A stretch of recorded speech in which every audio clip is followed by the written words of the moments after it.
Bien, bueno. Entonces, la clase de hoy, como les decía hace un rato, la clase de hoy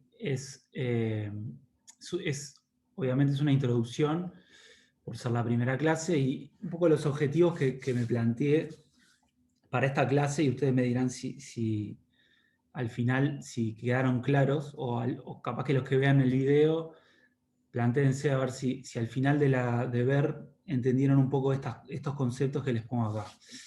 Los conceptos que vamos a estar viendo son calidad farmacéutica y calidad biofarmacéutica, que es un concepto bastante, yo diría, como que arraigado en nuestro grupo de trabajo en el área de biofarmacia y terapéutica de facultad.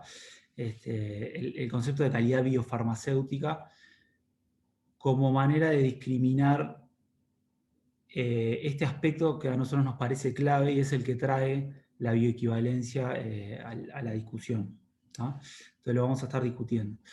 Después vamos a estar hablando de cómo se conforma el mercado farmacéutico, qué tipos de medicamentos hay, y después vamos a estar introduciendo el concepto de bioequivalencia y la relevancia que tiene, ¿sí? Entonces, si al final de ver el video, al final de la clase de hoy, esas cosas quedaron eh, claras en cierta medida, entonces estuvimos bien. Si no, cualquier duda se pregunta o después en el foro, ¿bien? En el aula.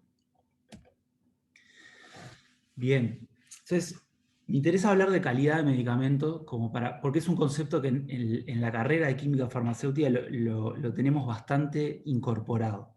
Siempre estamos hablando de calidad, ¿sí? La calidad entendida como asegurar, diseñar los procesos y asegurar, diseñar los procesos de producción y de elaboración, por ejemplo, para que el producto que estamos fabricando, ¿sí? En este caso un medicamento, tenga maximizada la probabilidad de lograr los objetivos para los cuales se produce, ¿sí? Un medicamento se produce siempre con cierta indicación, y esa indicación es una indicación que apunta a los efectos del medicamento, ¿sí? Un medicamento se administra a un paciente para lograr ciertos objetivos. Y esos objetivos son eficacia, o sea, que provoquen en un paciente la acción farmacológica para la cual le estamos dando el medicamento, ¿sí? Ya sea prevenir, diagnosticar, tratar una enfermedad o modificar un aspecto fisiológico, bioquímico en el paciente. Y el otro punto muy importante es la seguridad. Evitar o disminuir al máximo la aparición de efectos adversos, ¿sí? De toxicidad que un principio activo puede provocar. Entonces estos dos como pilares son los objetivos pilares de la terapéutica, ¿sí? Tenemos que lograr eficacia y seguridad. Y la calidad del medicamento significa tener un producto, porque un medicamento es un producto, de un proceso de producción, un proceso de desarrollo. Lograr un producto que tenga maximizada la probabilidad de lograr estos objetivos cuando se usa bien, por supuesto. O sea, en la producción, en la elaboración de un medicamento no podemos contemplar que la prescripción en la dosis esté mal, por ejemplo.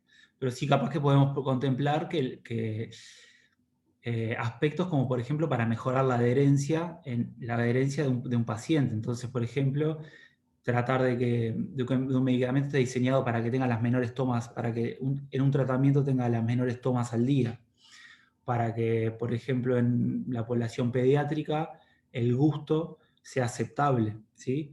Por los niños, entonces el medicamento sea aceptado por el niño, entonces perder menos dosis, por ejemplo, al momento de la administración, que la administración sea más fácil por parte de los padres. Entonces, esas cosas de diseño y de producción hacen a lo que es también la calidad del medicamento.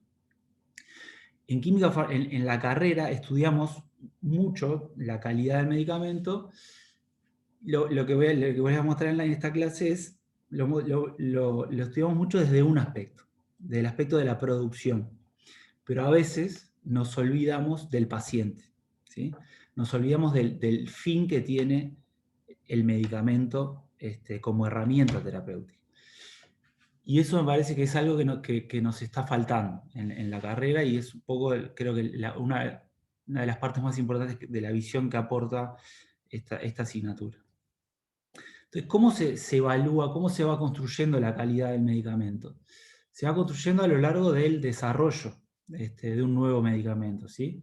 El desarrollo de un nuevo medicamento, como saben, tiene distintas fases, desde el desarrollo preclínico, desde la búsqueda de candidatos, ¿sí?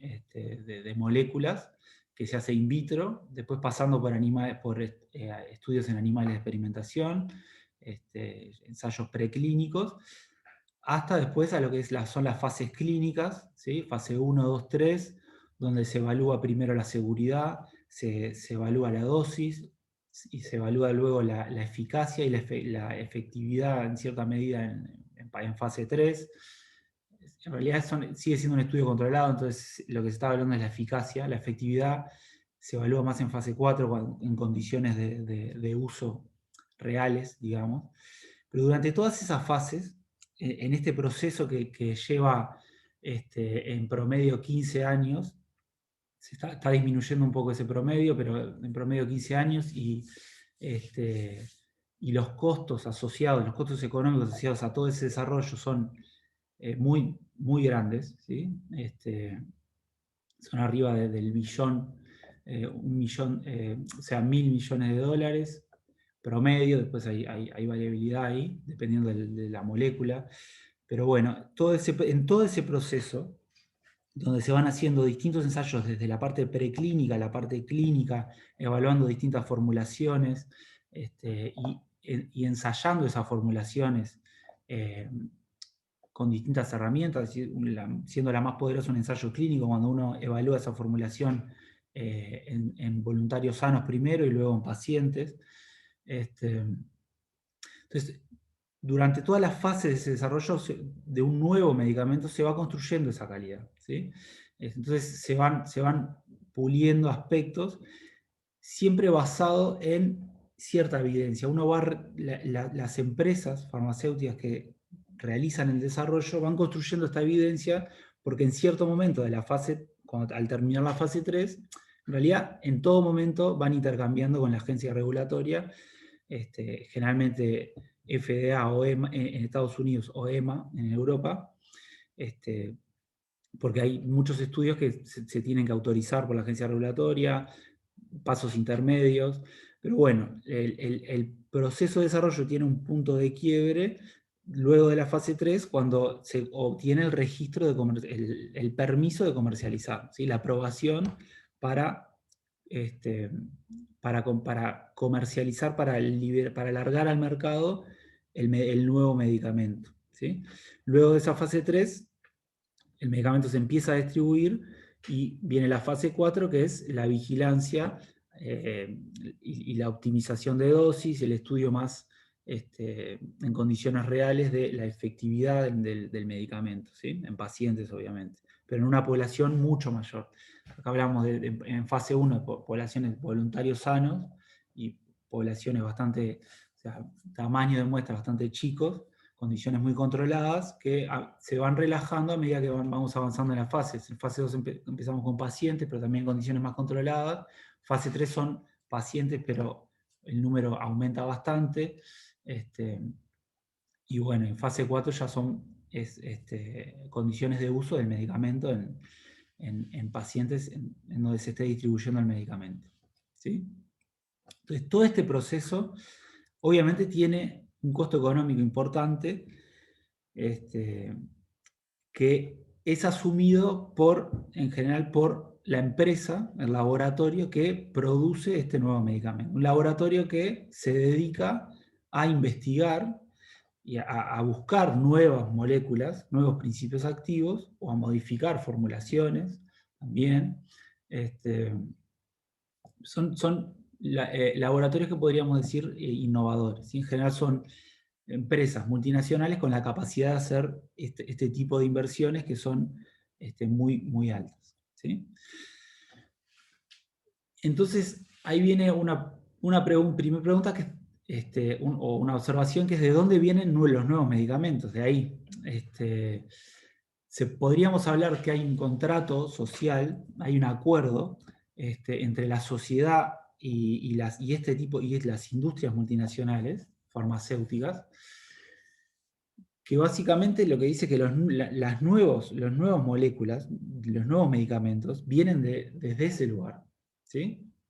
O sea, son muy escasos, y creo que, no sé, me animaría a decir nulos, los casos donde nuevos medicamentos vienen de investigación por parte del Estado, por ejemplo, ¿sí? O de universidades. En general la universidad está muy involucrada con la investigación y el desarrollo de medicamentos, pero en cierto momento esa investigación es adoptada o se hace en combinación con la industria farmacéutica, que luego sigue el camino en el desarrollo del medicamento. También es verdad que, por ejemplo, países como Estados Unidos o países de la Unión Europea o en Asia, ciertos países, el Estado invierte mucho en promover la investigación a través de universidades o a través de fondos que son también aprovechados por la industria farmacéutica privada. Pero hay una especie de contrato de que los nuevos medicamentos vienen de ahí, ¿sí? Cuando sale un nuevo medicamento en general, o sea, él va a tener un dueño. Y ese dueño va a ser una empresa multinacional, una empresa innovadora, una empresa que se dedicó a, ya sea de manera aislada o en combinación generalmente con universidades, con ciertos grupos, a investigar y a llevar adelante el desarrollo de un nuevo medicamento. Entonces la sociedad depende un poco de ese funcionamiento para que aparezcan nuevos medicamentos en plaza, ¿sí? Como herramientas terapéuticas. Entonces, como ese desarrollo es bastante costoso y lleva muchos años y tiene obviamente un riesgo asociado, porque hay un riesgo de que la molécula en cierta parte del desarrollo deba ser abandonada, y ese riesgo es bastante considerable. O sea, muchas moléculas que empiezan el desarrollo, luego el desarrollo es interrumpido. Puede pasar que después de la fase 3 se vean problemas en fase 4 y el medicamento deba ser retirado. O sea, hay mucho riesgo ahí asociado. Por lo tanto, lo que se establece, y lo van a ver bastante más en detalle en una clase en el segundo de mi semestre, con Patricia González, que es docente de Facultad de Química, van a ver un poco el aspecto de propiedad intelectual que se vincula a este tema. Pero para favorecer la inversión y el riesgo que toman la industria, se le otorga, una vez que se aprueba la comercialización de un nuevo medicamento, se le otorga un periodo de exclusividad, ¿sí? Periodo de exclusividad que generalmente son 20 años. Durante ese periodo de exclusividad, la única empresa que puede comercializar este nuevo medicamento es el laboratorio innovador, ¿sí? El laboratorio que tiene la propiedad intelectual del producto y porque está protegido y por lo tanto tiene la exclusividad de vender ese producto. Y en esa exclusividad, por supuesto, tiene el monopolio del producto, fija el precio y se supone que en ese plazo, en ese lapso, recupera y justifica la inversión que había hecho inicialmente. Entonces, ese es como el arreglo que existe entre la sociedad, ¿sí? Los estados y los laboratorios, para que sigan apareciendo nuevos medicamentos, ¿sí? Uno de los principales motores es el periodo de exclusividad que va a tener un laboratorio cuando pueda registrar un producto innovador, ¿sí? Un medicamento innovador. Entonces, ¿qué disponibilidad tenemos en el mercado? Cuando vamos a ver Pregunta. Sí, dale. En ese periodo de exclusividad, por Sí, ejemplo, si en fase 4 pasan cosas que ponerle se tiene que retirar, sí. otro laboratorio puede, por ejemplo, tomar ese principio activo, cambiar la formulación y comercializarlo, No. o directamente no se puede utilizar ese principio activo y esa idea de acción farmacéutica, digamos, acción farmacológica. Bien, es una muy buena pregunta. En principio te diría que no. pero van a ver con Patricia que las patentes, o sea, la exclusividad se va adquiriendo sobre distintos aspectos. Uno puede tener la patente sobre la molécula y después hay una patente sobre la formulación, por ejemplo.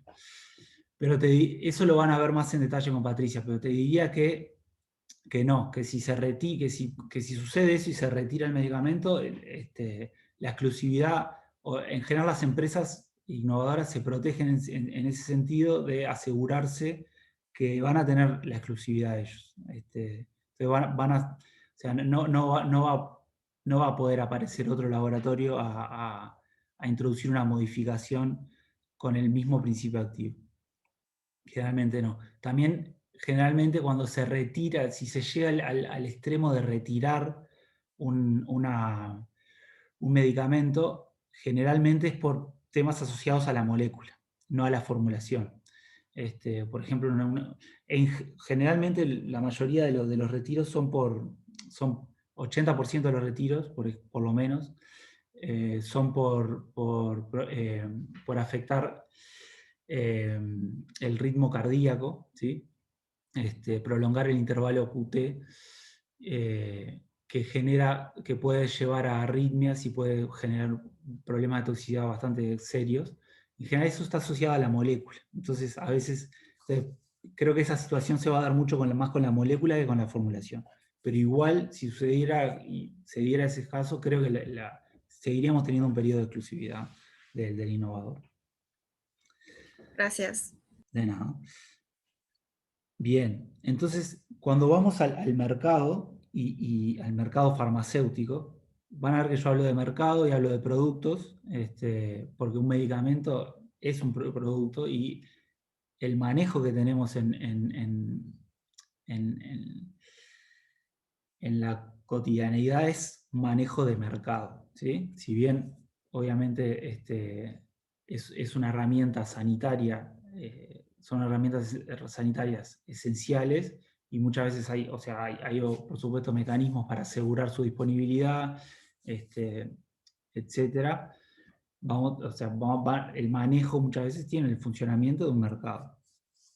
Entonces, cuando vamos a ver cómo se compone un mercado, de qué tipos de medicamentos, en el sentido en el que estamos hablando, encontramos, por ejemplo, que si es una nueva molécula, vamos a tener el medicamento innovador y va a estar, si estamos en el periodo de exclusividad, podemos encontrar que para un cierto fármaco hay solo un medicamento, ¿sí? Un medicamento producido por el laboratorio innovador. Generalmente, cuando vemos un medicamento que es muy caro, por ejemplo, un medicamento,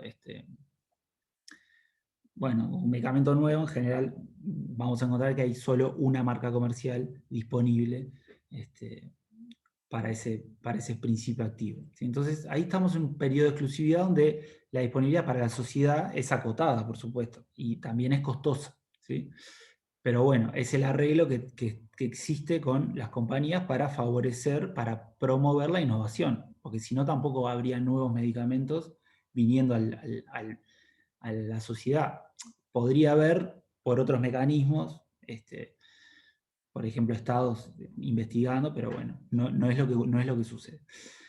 Entonces, ¿qué pasa durante ese periodo de exclusividad? Vamos a suponer que termina el periodo de exclusividad, ¿sí? Entonces aparece la posibilidad de que otros laboratorios produzcan y comercialicen medicamentos conteniendo el mismo principio activo, ¿sí? Se libera el periodo de exclusividad. Entonces lo que aparecen, y en primera medida le vamos a llamar medicamentos similares, ¿tá? Los medicamentos similares son medicamentos producidos por otras compañías, otras empresas, que tienen el mismo principio activo. Pero por supuesto van a tener algunas diferencias, ¿sí? Van a tener, por ejemplo, pueden diferir en los excipientes que utilizan, puede diferir, obviamente va a diferir en la tecnología de fabricación, en el proceso de fabricación. Imagínense ajustes de compresión, ajustes de mezcla de las materias primas, distintos. En general los controles de calidad están bastante estandarizados, los farmacopeicos, control de calidad farmacéutico, vamos a ver. Pero la tecnología de fabricación va a diferir, los equipos que se utilizan. Después el principio activo va a ser el principio activo, o sea, por supuesto vamos a estar hablando del mismo principio activo, pero puede haber polimorfismos, por ejemplo, de los cristales. Entonces, dependiendo de la materia prima que se utilice, el origen de la síntesis, puede haber diferencias que se pueden trasladar luego a diferencias en eficacia y seguridad, ¿sí? Y también hay, dentro de los similares, también abarcamos alternativas farmacéuticas, que son productos que tienen distintas formas farmacéuticas también, conteniendo el mismo principio activo, pero también se llaman en principio similares, son alternativas farmacéuticas. Entonces, la primera pregunta que uno se puede hacer, como venimos hablando de calidad, y venimos hablando de la calidad asociada al fin, o sea, al objetivo final que tiene un medicamento, que es producir eficacia, que es lograr eficacia y seguridad en un paciente, en una población. Entonces, nos podemos preguntar si medicamentos producidos, o sea, si esas diferencias que pueden existir entre similares y el innovador, realmente tiene un impacto clínico, tiene un impacto sobre los objetivos, o sea, puede afectar los objetivos terapéuticos. Y la respuesta es sí. Y es algo que se empezó a ver cuando empezaron a aparecer medicamentos similares, ¿sí? Y esto estamos hablando de la década del 70, ¿sí?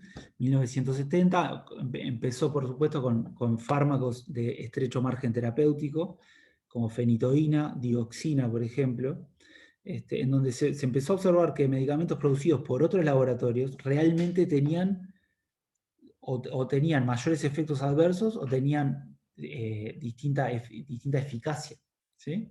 Quizás eran más ineficaces para la misma dosis, por ejemplo. Entonces empezó a hablar de inequivalencia terapéutica, por ejemplo, ¿sí? Inequivalencia de genéricos. A los genéricos se les dice, vamos a ver, a los medicamentos que no son similares pero tienen un paso más, ya vamos a llegar ahí. Pues se empezó a ver en esa década del 70, cuando empezaron se empezó a estudiar por qué, por ejemplo, la razón de ciertas ineficacias o ciertas toxicidades que se veían principalmente con medicamentos de estrecho margen, ¿no? Como fenitoína y dioxina son los ejemplos clásicos. Se empezó a ver que la marca comercial era un factor muy importante y era en muchos casos el causante de este problema. Nosotros lo hemos visto también en estudios que hemos realizado en el CEBIOBE. El CEBIOBE es el Centro de Evaluación de Biodisponibilidad y Bioequivalencia de la Universidad de la República, que es administrado, es manejado por el grupo de biofarmacia y terapéutica, y es el laboratorio donde trabajamos, que está en el Hospital Español. Y es donde se van haciendo distintos ensayos clínicos en este tema y en otros temas. Pero bueno, hemos observado también en estudios comparando marcas comerciales, hemos observado a nivel de voluntarios sanos diferencias en efectos adversos provocados por una marca comercial y la otra, ¿sí? Y ahí les dejo dos ejemplos, después los subo al aula estos artículos que muestran un poco estos casos, ¿sí? Estos casos de ensayos clínicos. Entonces, las preguntas ahí que siguen, o sea, si es afirmativa esa respuesta, o sea, sí pueden producir efectos diferentes, bueno, ¿por qué pueden producir? ¿Qué impacto tiene que haya medicamentos diferentes produciendo efectos diferentes? ¿Y cómo resolvemos eso? Eso hace al curso de biodisponibilidad y bioequivalencia, ¿tá? Y eso es lo que vamos a ir hablando a lo largo no solo de hoy, sino de bastantes clases durante el primer y el segundo de mi semestre también, ¿tá? Entonces, ese es un poco el centro, el centro del curso. Medicamentos producidos por laboratorios diferentes, conteniendo el mismo principio activo, pueden producir efectos diferentes. Y eso es así, pueden producir efectos diferentes, ¿tá?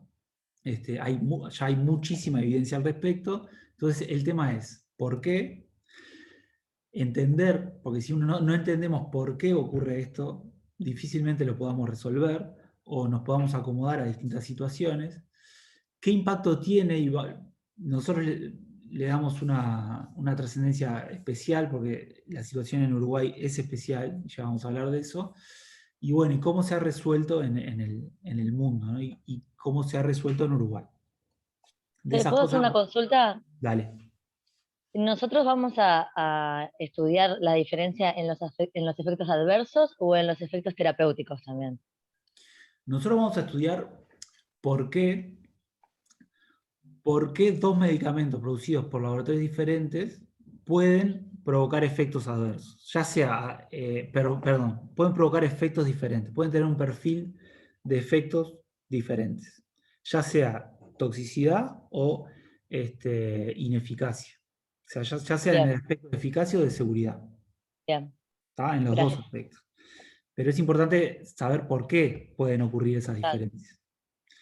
Pero en los dos sentidos puede ser. Puede ser en el perfil de toxicidad o puede ser en el perfil de eficacia. ¿Sí? O sea, en el perfil de seguridad o en el perfil de eficacia. ¿Sí? Bien. Entonces volvemos un poco al control de calidad, porque yo empecé hablando de calidad de medicamentos y até la calidad de medicamentos con los objetivos que tiene, la indicación que tiene un medicamento y estos objetivos que hablábamos recién, ¿no? De eficacia y seguridad.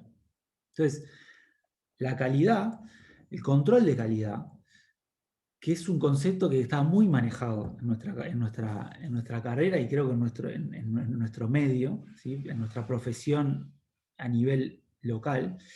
Control de calidad, la comprobación de que el producto ha sido realizado utilizando las prácticas de correcta elaboración y que se ajusta a las normas que establezca la reglamentación respectiva, con el fin de asegurar que su eficacia es adecuada e inocuidad durante el plazo de validez, ¿sí? O sea, con el fin de asegurar su eficacia y adecuada inocuidad durante el plazo de validez establecido en su presentación. ¿Bien? Ese es el concepto de control de calidad. Obviamente este control de calidad está asociado a la eficacia y a la seguridad de un medicamento. ¿Sí? Pero el concepto más arraigado que tenemos nosotros, asociado al control de calidad, es la calidad farmacéutica.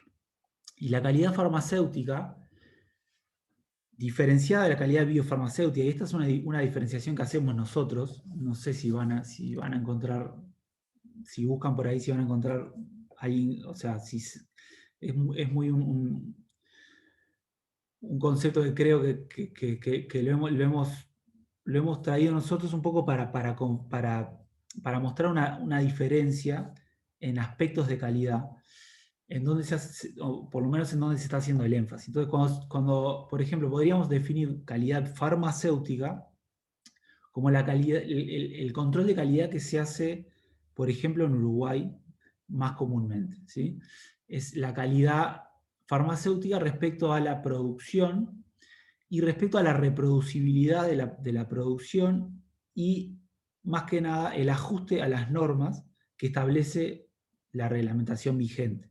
¿Sí? En general, el estudio de la calidad farmacéutica, que está muy asociado al control de calidad, y seguramente, o sea, todo lo, si están acá, creo que ya tuvieron todos y todas la asignatura de control de calidad, está asociada a ensayos farmacopeicos que se hacen desde las materias primas hasta el producto terminado y en donde se estudia, por ejemplo, que haya un nivel permitido de impurezas, bueno, que por ejemplo, cada producto, cada unidad posológica tenga la dosis que tiene que tener, la dosis, o sea, obviamente dentro de un rango de aceptación, que haya uniformidad de contenido en un lote de producción, que haya un funcionamiento adecuado en cuanto, por ejemplo, el ensayo de disolución, que se hace el ensayo de disolución farmacopeico.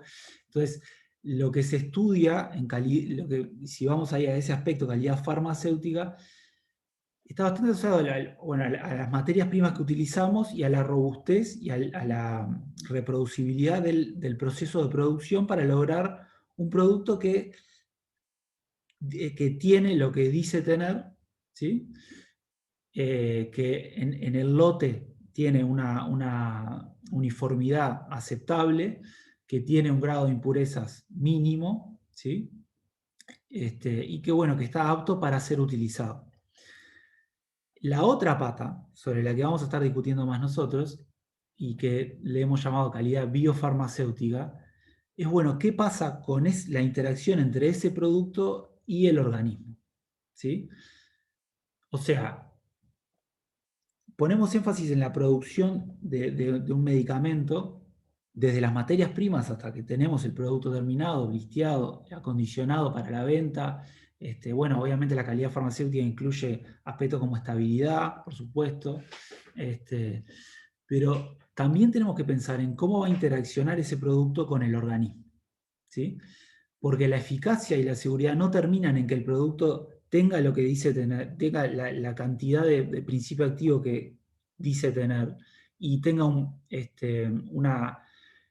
por ejemplo, una adecuada disolución en un medio, en un ensayo de disolución que lo que evalúa es la reproducibilidad dentro de un lote, por ejemplo, ¿sí? Como para encontrar fallas en el proceso de producción, sino que tenemos que ver cómo va a interaccionar, si va a provocar una exposición, una vez que se administra a un paciente, si va a provocar una exposición adecuada en el paciente, una exposición adecuada del paciente al principio activo que tiene, ¿sí? Si va a provocar un perfil adecuado de concentraciones en sangre que permita aumentar, maximizar la probabilidad de eficacia y seguridad, ¿sí? Y ese aspecto es el de calidad biofarmacéutica. Y es del que más vamos a estar hablando durante el curso, ¿sí? Entonces, calidad biofarmacéutica hace al aspecto de la calidad, pero que más concentro en el paciente, concentro en la interacción entre el medicamento y el organismo, ¿sí? Uno puede producir, van a ver que uno puede producir un medicamento para cumplir farmacopea, pero un medicamento que cumple farmacopea puede tener un rendimiento muy inferior in vivo, o sea, al administrarse a un paciente, que otro producto que también cumple farmacopea. O sea, el aspecto de calidad farmacéutica con el que hacemos más énfasis históricamente en Uruguay y que evaluamos, por ejemplo, con los ensayos, las monografías de farmacopea, no alcanza. No alcanza para asegurar la calidad del medicamento, ¿sí? Y eso es lo que vamos a estar discutiendo durante el curso. Acá les voy a poner un ejemplo. Un ejemplo que estudiamos, que estudiamos nosotros para carvedilol. ¿Sí? Carvedilol es un beta bloqueante, es un antihipertensivo, que se usa bastante. Y para el cual hay bastantes marcas comerciales disponibles en Uruguay. Entonces ya vamos a llegar a qué es lo que está pasando en Uruguay. Pero por ahora tenemos dos tipos de productos. Tenemos un medicamento innovador, ¿sí? Y tenemos medicamentos similares. Medicamentos que salieron a producir, o sea, empresas que salieron a producir el medicamento conteniendo el mismo principio activo que el innovador y cumpliendo aspectos de calidad farmacéutica, ¿sí? O sea, estos son productos, lo que les muestro acá son distintas marcas comerciales, incluyendo Dilatren, que es el medicamento innovador, que es de Roche, conteniendo carvedilol. Y luego tenemos 6 marcas comerciales diferentes de laboratorios nacionales producidos, o sea, medicamentos conteniendo carvedilol, misma forma farmacéutica, producidos en Uruguay. Estos medicamentos, por supuesto, cumplen todos los aspectos de calidad farmacéutica que se manejan por reglamentación en Uruguay, ¿sí? Siendo la farmacopea oficial, la USP, la europea, etc. O sea, ese aspecto de control de calidad está evaluado, ¿sí? Obviamente es una barrera que fue superada por estos medicamentos que llegan al mercado farmacéutico local. Entonces, este es un ensayo de disolución que hicimos. Hicimos distintos ensayos de disolución comparando el rendimiento de las marcas comerciales para carvedilol en distintos medios, porque vamos a ver que uno puede evaluar en distintos medios simulando distintas condiciones del tracto gastrointestinal, que es donde va a tener que disolverse el principio activo para luego absorberse e ingresar a la circulación sistémica. Pero puntualmente este estudio está hecho en condiciones que simularían el fluido gástrico, ¿sí? Condiciones ácidas. ¿Tá? Entonces vean la diferencia que hay. El carvedilol es una molécula que no tiene ningún problema de disolución en condiciones ácidas, ¿sí? O sea, se disuelve bien.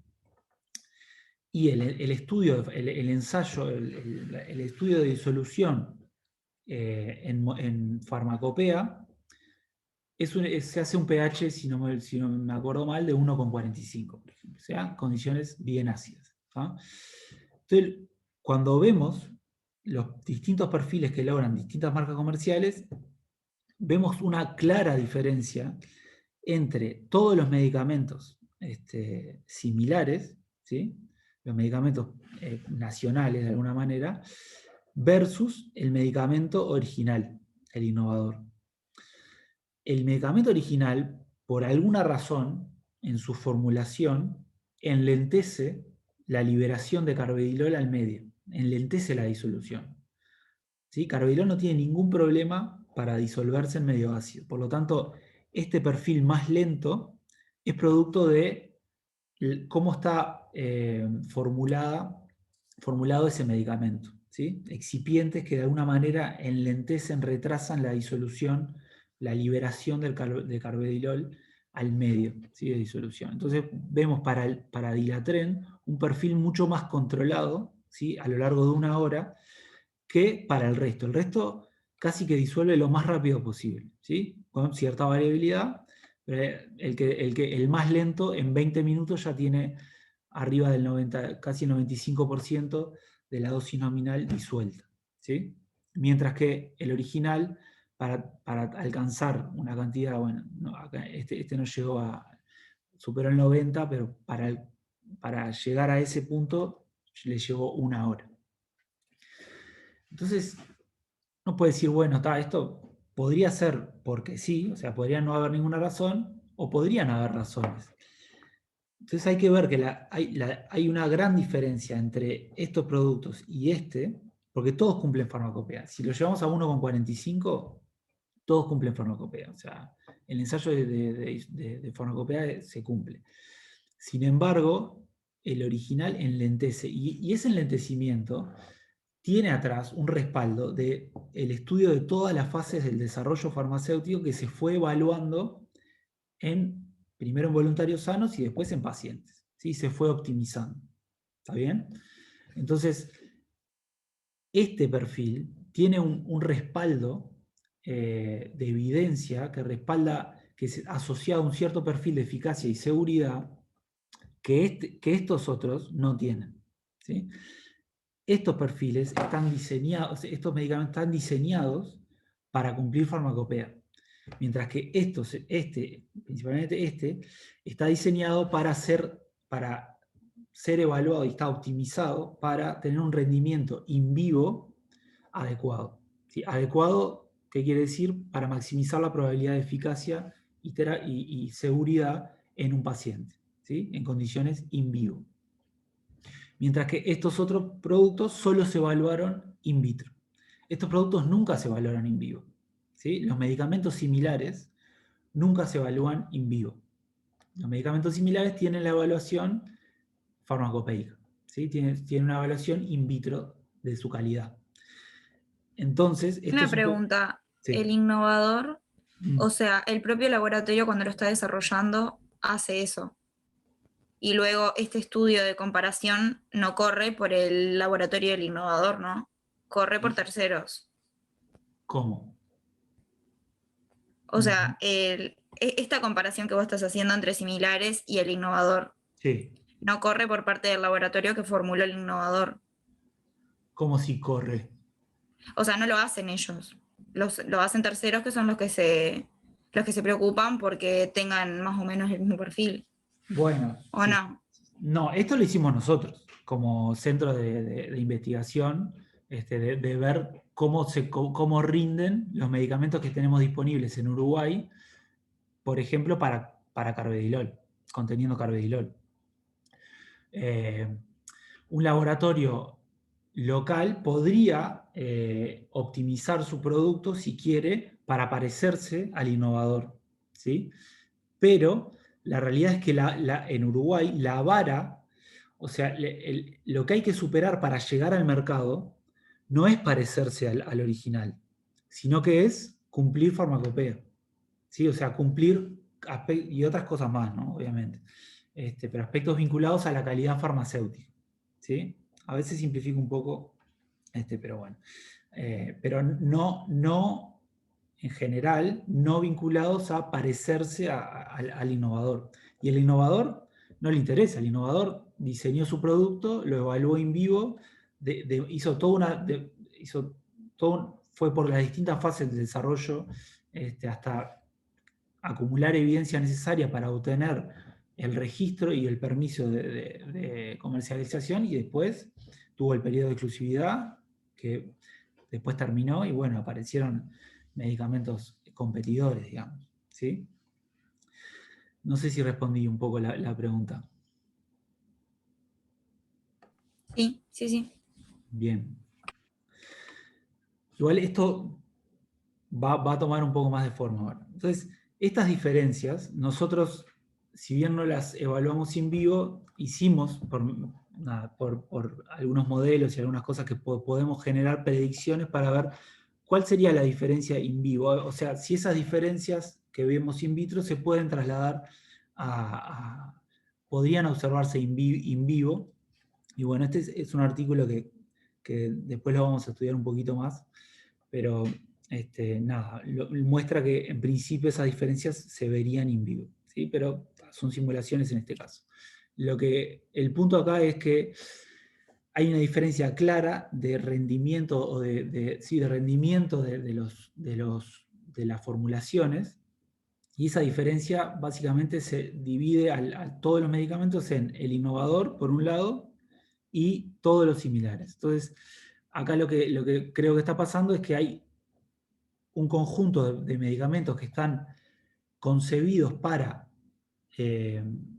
superar la vara que es la farmacopea, por lo menos en su aspecto de disolución, y hay otro producto que enlentece de manera adrede la liberación por motivos de eficacia y seguridad. Principalmente el carvedilol es un producto que se ingresa muy rápido a la circulación sanguínea, si se disuelve rápido, ingresa rápido, puede provocar eventos adversos asociados, por ejemplo, a eventos de hipotensión, hipotensión ortostática. Entonces puede provocar caídas, por ejemplo, ¿sí? Si ingresa muy rápido. Entonces, nosotros creemos que es por ese motivo que este perfil está enlentecido de manera adrede, porque carvedilol no tiene ningún problema de disolución en medio ácido, que es el medio donde el primer medio que encuentra una formulación cuando se ingiere oralmente, ¿sí? Entonces, ¿por qué hago énfasis en los medicamentos similares? Porque son los que más... El mercado farmacéutico uruguayo está formado principalmente, o sea, mayoritariamente por productos similares, ¿tá? ¿Y qué son productos similares? Vamos a definirlo ahora, si bien lo venimos haciendo. Son productos que cumplen con aspectos de calidad farmacéutica, pero no fueron evaluados in vivo, ¿sí? O sea, no tienen calidad biofarmacéutica comprobada. Entonces, obviamente, la llegada al mercado es más fácil, porque si vos no tenés que evaluar un producto en voluntarios sanos, hacer un ensayo clínico, que es costoso, y que tiene sus riesgos, entonces la llegada al mercado se ve muy facilitada, ¿sí? Y es uno de los motivos por los cuales, cuando analizamos algunos principios activos que tienen un uso bastante extendido, encontramos una cantidad de marcas comerciales en Uruguay significativamente alta, o sea, muy alta respecto a lo que podemos observar en otros países. Y respecto a lo que, por ejemplo, ocurre cuando, por ejemplo, para un principio activo sí se exige, como vamos a ver, Efavirenz, por ejemplo, para Efavirenz, que es un antirretroviral, se exige que el similar, o sea, al similar no se le permite la comercialización. El similar se le exige que sea evaluado in vivo. Entonces, cuando pasa eso, la cantidad de marcas comerciales acá se reduce a 1.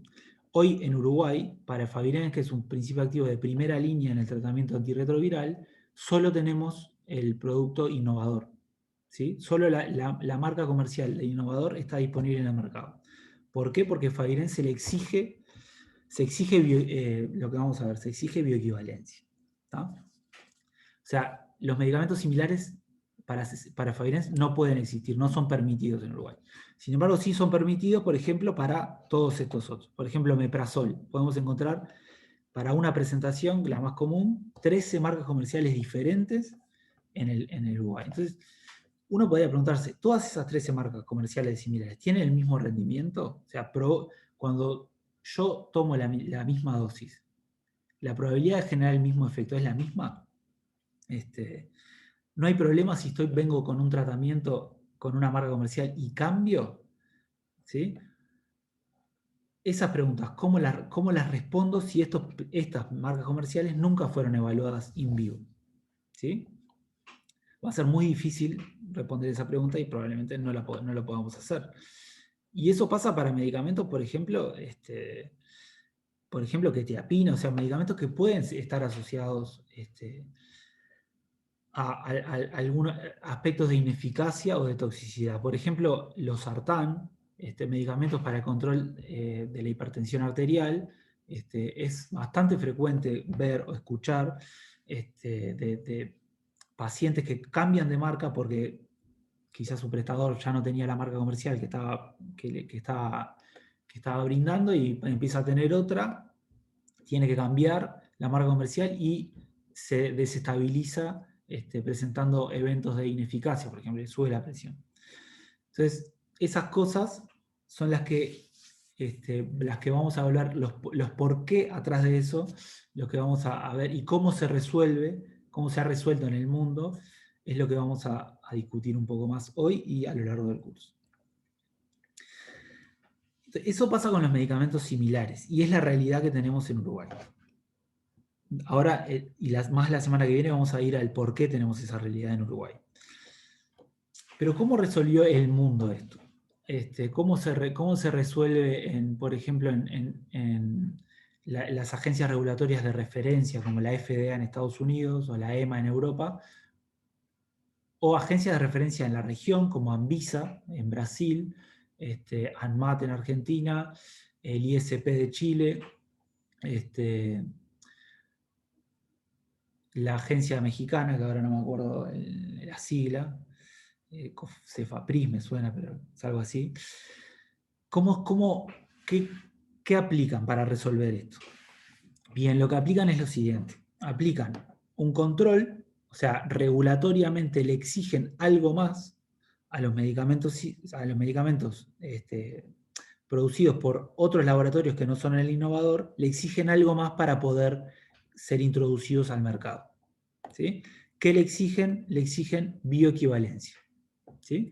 Le exigen a los laboratorios que quieren salir a competir, que quieren salir a producir el mismo principio activo, les exigen que no solo lo evalúen a nivel de la calidad farmacéutica, sino que también evalúen la calidad biofarmacéutica, o sea, que hagan un ensayo comparativo en seres humanos para demostrar que su calidad global es similar a la calidad del medicamento innovador.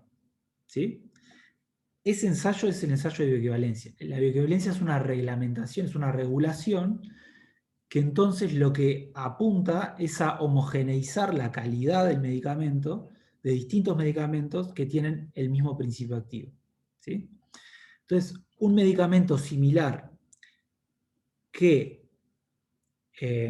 fue evaluado y para el cual se comprobó la bioequivalencia respecto al medicamento innovador, o sea, se comprobó que tiene similar calidad biofarmacéutica, o sea, cumple el estándar de calidad biofarmacéutica que el medicamento impuesto por el medicamento innovador, entonces a ese medicamento se le pasa a decir medicamento genérico, medicamento intercambiable, son sinónimos, o medicamento bioequivalente. ¿Sí? En Uruguay, por regulación, se usa el término intercambiable, pero en otros países se puede hablar de medicamentos genéricos o de medicamentos directamente bioequivalentes.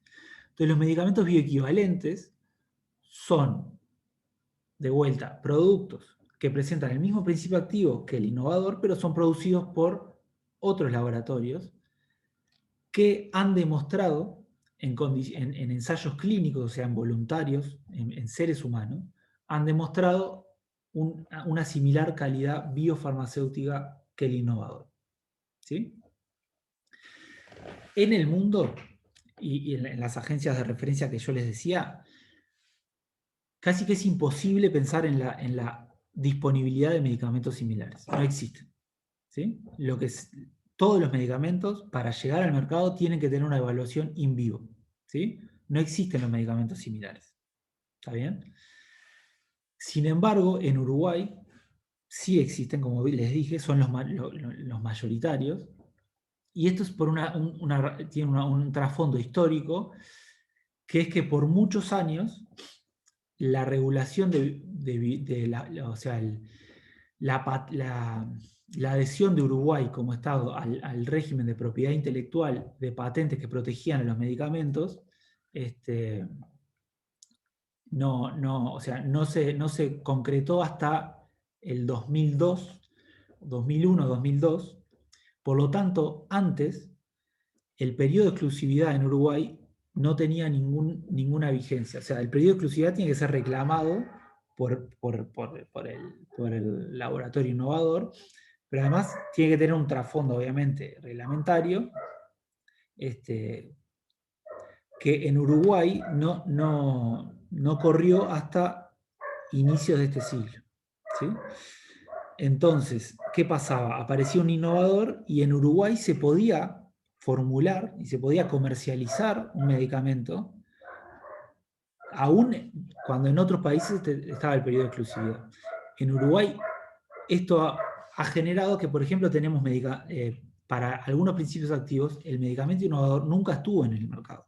¿Sí? Nunca estuvo. ¿Por qué? Creo que una de las principales razones es porque, bueno, es un mercado chico, esto de la bioequivalencia se fue expandiendo. Yo les dije que empezó en la década del 70, se empezó a reglamentar más fuerte en los 80, y después se fue expandiendo a otras, o sea, por el mundo, distintos países se fueron acoplando a esta regulación. Entonces, por ejemplo, Brasil, que vendría a ser la referencia en la región, se acopló en el 2000, a principios de los 2000 también, pero adoptó la regulación de bioequivalencia de manera muy fuerte, tanto que en Brasil ahora casi todos los principios activos, necesariamente para ser comercializados como medicamentos, tiene que tener bioequivalencia aprobada. ¿Sí? Y eso también está pasando en Chile, está pasando en Argentina, Colombia está bastante avanzado, entonces, México está muy avanzado también como Brasil. Sin embargo, en Uruguay, la implementación, el acople al régimen de propiedad intelectual y la reglamentación de bioequivalencia no ha tenido mucho éxito, y eso lo van a ver más que nada con Pietro la semana que viene. Entonces tenemos más que nada medicamentos similares. Pero en el mundo es impensado, o sea, si ustedes hablan con alguien en Europa, en algunos países de Asia, en Estados Unidos, es impensado que un medicamento pueda llegar al paciente sin haber sido evaluado nunca in vivo. ¿Sí? Y ese es un punto importante, me parece que tenemos que ser, que es algo que nosotros somos bastante críticos, pero es necesario que también ustedes sean críticos con la importancia que le damos al objetivo final, que es administrar el medicamento al paciente y lograr eficacia y seguridad. ¿Qué importancia le damos a eso en toda nuestra formación y durante toda la carrera y durante todo el proceso de producción de un medicamento en Uruguay?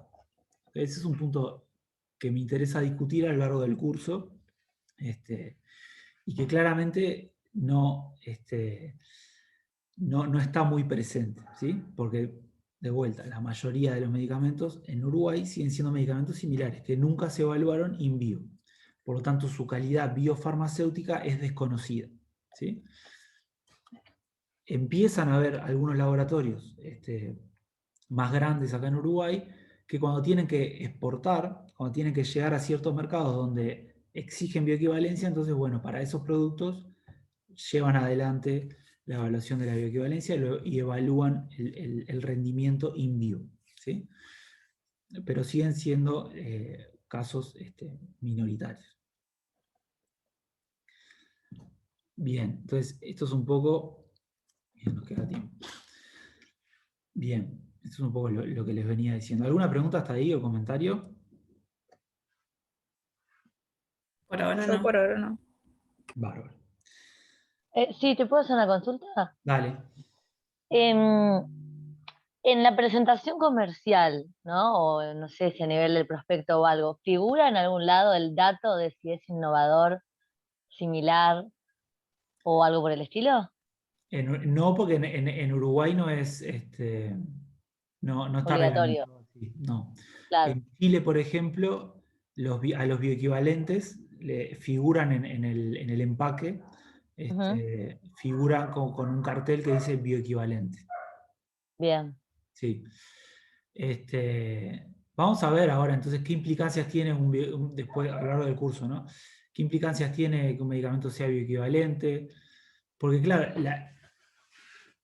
a ver, yo acá muestro un poco la disponibilidad de medicamentos con un árbol y un poco, o sea, a la sociedad le conviene fuertemente que aparezcan medicamentos similares y medicamentos principales y después medicamentos genéricos. ¿Por qué? Porque obviamente la aparición de alternativas de productos, la aparición de competencia en el mercado genera, o sea, genera directamente la disminución de precios, ¿sí? De costo sanitario, o sea, de costo económico asociado al sistema sanitario, a los cuidados, a la salud. Entonces, la sociedad también necesita que terminado el periodo de exclusividad aparezcan medicamentos, laboratorios competidores a producir y a vender el mismo principio activo. Por ejemplo, lo que pasa con Efavirenz, que les mostré, no es algo beneficioso, ¿sí? Tenemos un mayor costo asociado a ese tratamiento porque solo tenemos disponible el producto innovador. La aparición de la competencia genera en la sociedad, genera en el mercado la disminución de precios y también la disminución de precios de un similar y también de un bioequivalente está asociado a que no tuvo que ir por todo el desarrollo, o sea, no tuvo que cumplir todas las etapas del desarrollo del medicamento, no tuvo que hacer todos los estudios para comprobar la eficacia y la seguridad de la molécula y del producto, ¿sí? Sino que respaldó toda esa información, la respaldó en la previa utilización, la previa existencia del medicamento innovador, ¿sí? Entonces el medicamento innovador fue por toda la fase de desarrollo, eso tiene un costo asociado, presentó evidencia con criterios de eficacia y seguridad para esa formulación y se le permitió ser comercializado y tener la exclusividad por un periodo determinado. Luego, y eso tiene obviamente un costo asociado, tiene que recuperar esa inversión, la recuperan obviamente. Los medicamentos, los laboratorios competidores, no tendría ningún sentido pedirles que vuelvan a repetir esos ensayos, ¿sí? Entonces, lo que se les pide, que les hablaba de las agencias de referencia, lo que se le pide a un similar es comparar su rendimiento in vivo con el original, ¿sí? Para, o sea, cumplir bioequivalencia, o sea, demostrar que in vivo tiene un rendimiento de calidad biofarmacéutica similar al innovador para transformarse en un genérico, en un bioequivalente, y entonces se le permite ser comercializado y obviamente tiene un costo menor porque lo único lo que tuvo que hacer fue obviamente desarrollar la formulación y evaluarla en un ensayo clínico que vamos a estar estudiando en este curso. Pero obviamente no se le exigieron todos los ensayos que se exigen en el desarrollo de un nuevo medicamento. Y no tendría sentido hacerlo así. Por eso al medicamento innovador también se le llama medicamento de referencia, porque la información que aportó durante el desarrollo y la experiencia de uso durante el periodo de exclusividad genera un marco de referencia con el cual otros productos que van a venir después se deberían comparar para al menos asegurar esa calidad biofarmacéutica, ¿sí? Entonces, la comparación acá es con el innovador. Pero es una comparación que obviamente tiene mucho menos costo. Entonces el costo de producción y de llegada al mercado para un bioequivalente es mucho menor que para un innovador. Entonces los costos bajan, no solo por la competencia, sino que un laboratorio competidor tiene menos costos porque para lograr la autorización de comercialización tiene que superar menos barreras, ¿sí? Tiene que hacer menos ensayos clínicos, etc. Tiene que hacer solo un ensayo clínico, que es el ensayo de bioequivalencia que vamos a estar viendo en este curso, ¿sí? Entonces, si bien los medicamentos similares obviamente solucionan una parte, un aspecto vinculado a la disponibilidad y al costo que tiene la sociedad para acceder a un principio activo, también pueden traer problemas si su calidad biofarmacéutica no es correctamente evaluada o no es evaluada para nada. Que eso es lo que pasa en Uruguay para muchos principios activos, ¿sí? Tenemos medicamentos similares. Entonces, por eso esta imagen con colores diferentes lo que transmite es eso. Hay disponibilidad, pero hay una variabilidad asociada a la formulación, a la marca comercial, que puede estar teniendo un impacto terapéutico, y ese impacto terapéutico quizás no lo estamos valorando del todo, y también tiene otras consideraciones que nos están de alguna manera frenando en lo que es el estudio o la innovación posible que podemos tener como país en cuanto a aspectos farmacéuticos, ¿no? Eso vamos a hablar un poquito más en breve. Bien, entonces, me quedan 15 minutos. Entonces, en general, el curso yo en general lo empiezo por otro lado, pero quería primero plantear el caso y que quede claro qué es lo que vamos a estar estudiando en el curso, ¿sí? Que quede claro desde la primera clase. Vamos a ver un poco los porqués o por qué una forma farmacéutica puede generar un impacto diferente en el perfil de eficacia y seguridad, ¿sí? Entonces es importante detenernos un poquito en qué pasa en la interacción medicamento-organismo, ¿sí? Cómo un principio activo logra provocar un efecto en el organismo. Y esos efectos hacen a los objetivos terapéuticos, ¿sí? Los objetivos son eficacia y seguridad, o sea que los objetivos están directamente vinculados a los efectos que está provocando un principio activo en el organismo.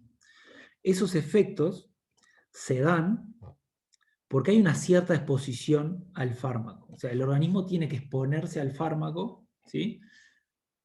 Para que el fármaco pueda generar un efecto. Si el fármaco no está en el organismo, entonces no va a haber un efecto posible. Y si no está presente en determinadas concentraciones por determinado tiempo, ¿sí? La exposición al fármaco viene de la administración de una determinada dosis de un determinado medicamento, una determinada forma farmacéutica, ¿sí?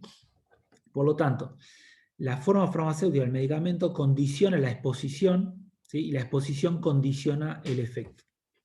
Visto con un poco más de detalle, la interacción medicamento-organismo, desde que damos la dosis hasta que tenemos una respuesta clínica, que es el todo, cómo evaluamos la respuesta del paciente. O sea, el paciente respondió bien al tratamiento o está respondiendo mal, ¿sí? Por ejemplo, un paciente con crisis asmática puede respirar, está mejorando su capacidad respiratoria. Esa es la respuesta clínica, ¿sí?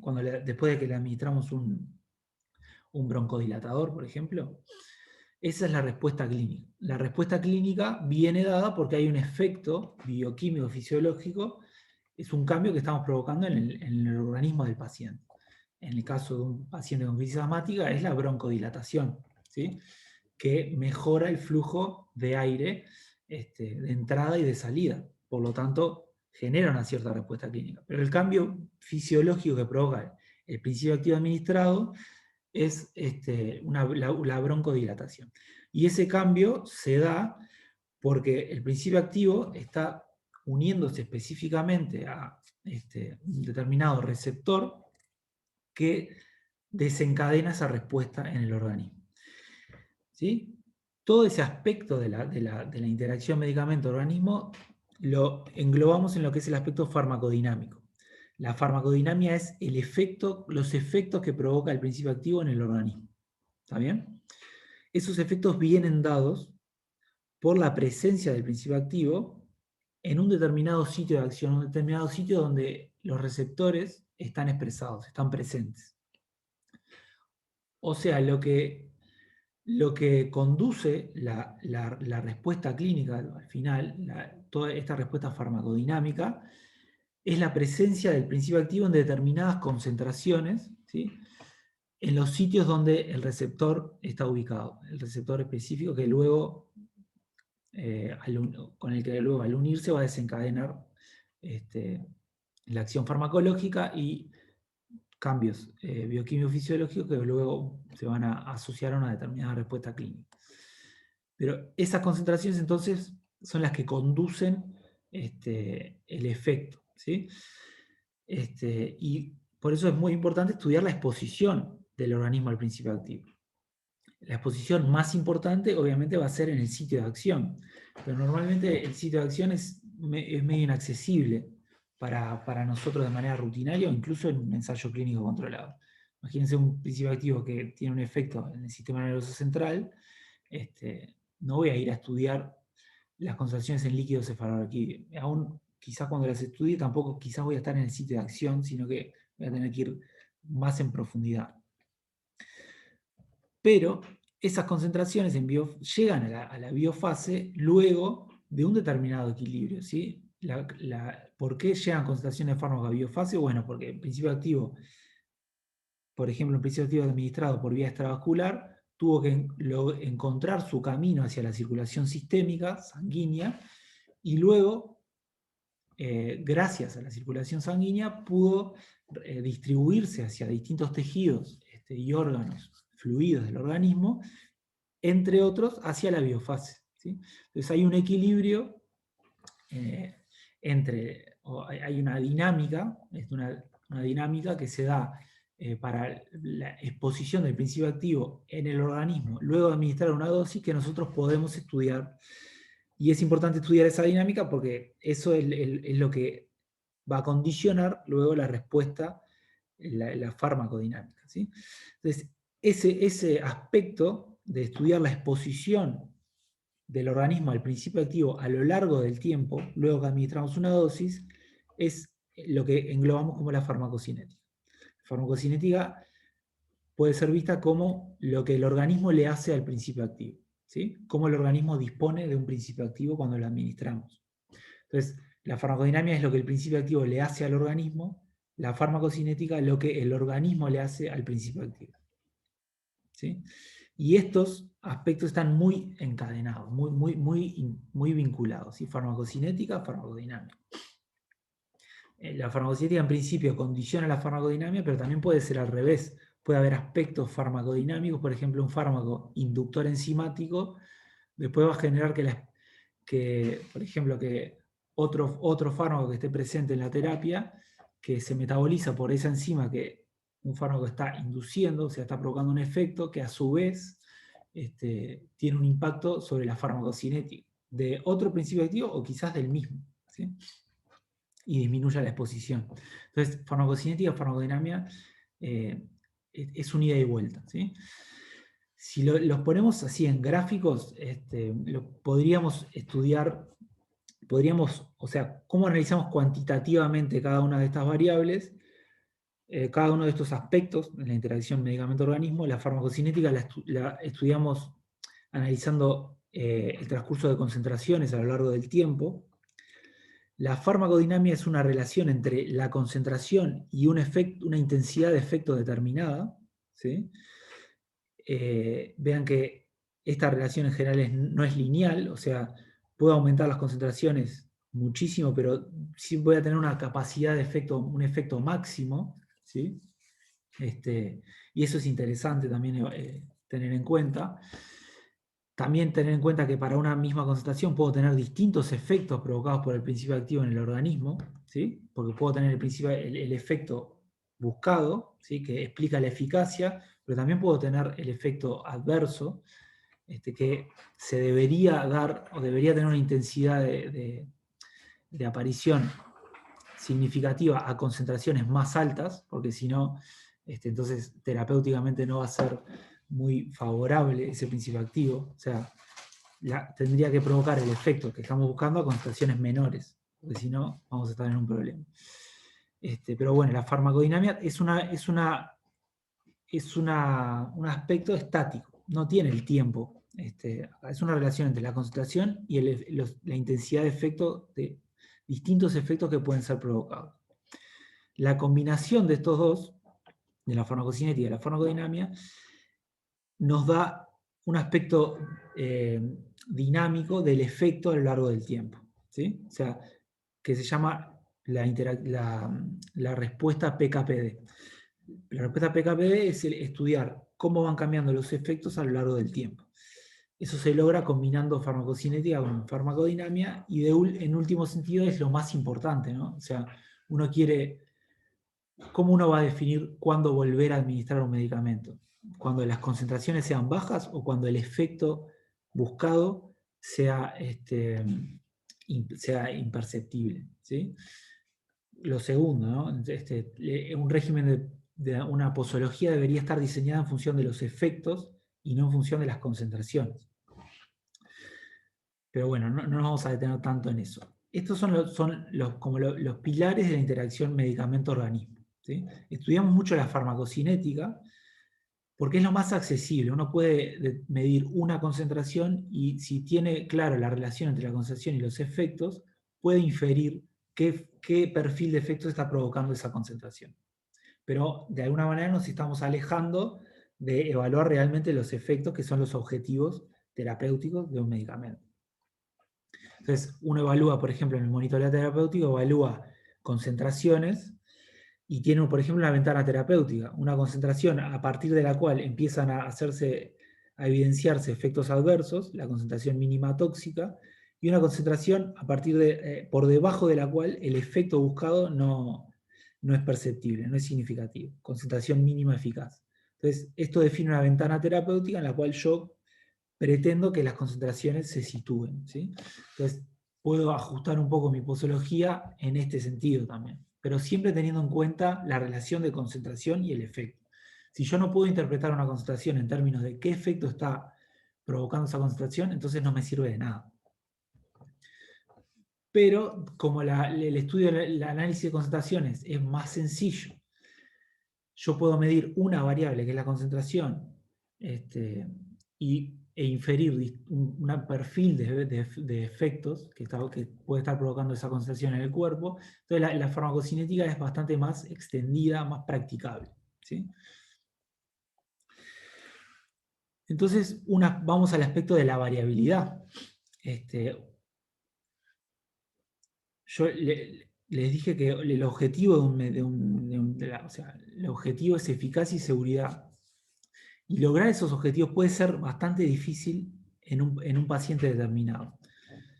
¿Por qué? Porque aparece la variabilidad, que en las decisiones terapéuticas es un factor fundamental y que es algo que es la regla. La variabilidad es la regla, ¿sí? Tenemos variabilidad farmacocinética, tenemos variabilidad farmacodinámica y tenemos variabilidad PKPD. Variabilidad que viene de distintas fuentes, ¿sí? Por ejemplo, puedo tener variabilidad farmacocinética asociada al paciente, o sea, al sujeto, o sea, al organismo. O sea, distintos pacientes, si les doy la misma dosis del mismo principio, obviamente, del mismo medicamento, o sea, la misma marca comercial, puedo tener una variabilidad bastante grande de concentraciones a lo largo del tiempo, ¿sí? Aun cuando uso la misma marca comercial. Imagínense que tengo la misma concentración para distintos pacientes, ¿sí? pero distintos pacientes también para la misma concentración pueden presentar variabilidad en el efecto que muestran para esa concentración. ¿Sí?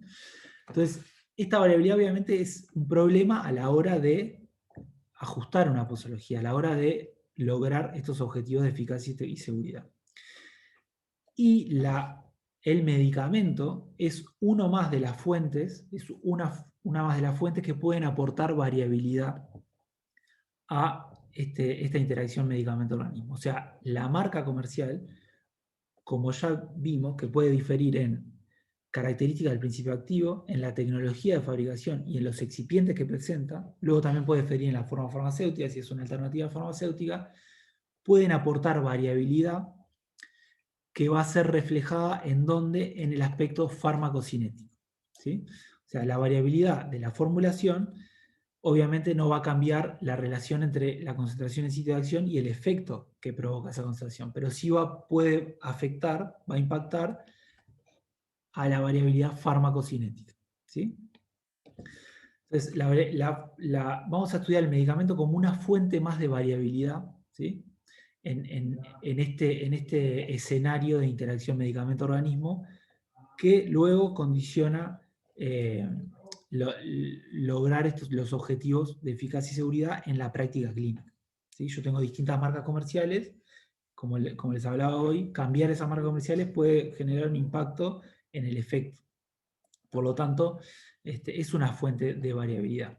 Y lo que vamos a querer hacer con la regulación de bioequivalencia es disminuir la variabilidad asociada al medicamento, disminuirla al máximo posible, para que la formulación no sea tanto un factor decisivo en la variabilidad, no sea un factor significativo en la variabilidad farmacocinética. ¿Sí? O sea que si yo cambio de marca comercial, tenga una razonable similitud en la exposición al fármaco luego de administrar la misma dosis.